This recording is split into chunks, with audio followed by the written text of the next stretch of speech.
Dr. Zakir, could you tell us the prerequisites for itikaf? Is indeed one of the prerequisites fasting?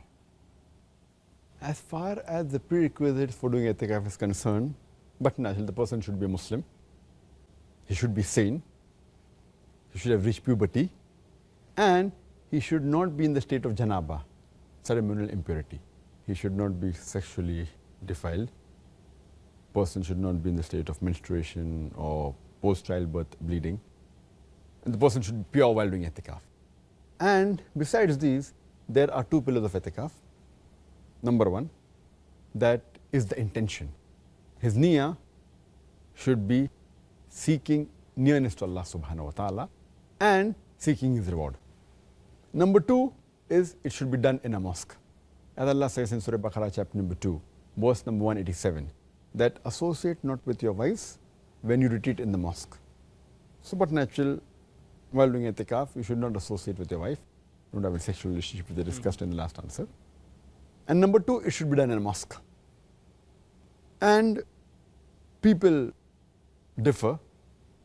Now, some of the people say it can be any mosque, but the majority of the scholars say that it should not be any mosque. It should be a mosque in which congregation salah are offered. And it should also be in a mosque in which Jummah salah is offered. Because if congregation salah is not offered, and if a person is doing itikaf in the mosque, it will either mean that he is not offering salah in congregation, which is not correct, or he may be going out to another mosque that defeats the purpose of itikaf. So but natural, most of the scholars agree that it should be in a mosque which has regular congregation salah, and preferably even Jummah salah should be offered in that mosque. And there is a prerequisite, as is mentioned by Hazrat Aisha, may Allah be pleased with her, radhiyallahu anha, in Sunan Abu Dawud, volume number 2 in the book of fasting, hadith number 2467, that it's sunnah for a mu'takif, a person who does itikaf, that he should not visit a patient, or attend a funeral, or embrace his wife, or associate his wife, and should not leave the mosque except if there is a basic necessity or basic need. As far as whether fasting is compulsory or not, it's mentioned by Hazrat Aisha, may Allah be pleased with her, in the same hadith of Sunan Abu Dawud, volume number 2, in the book of fasting, hadith number 2467. Hazrat Aisha, may Allah be pleased with her, says that there is no itikaf without fasting. That's her view.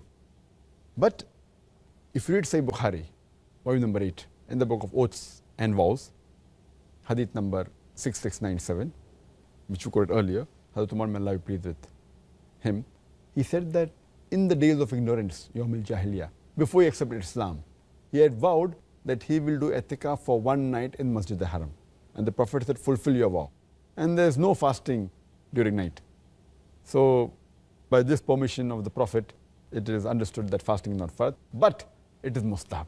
It is a recommended sunnah that if you fast, it's preferable. It's not a fard to fast while doing itikaf.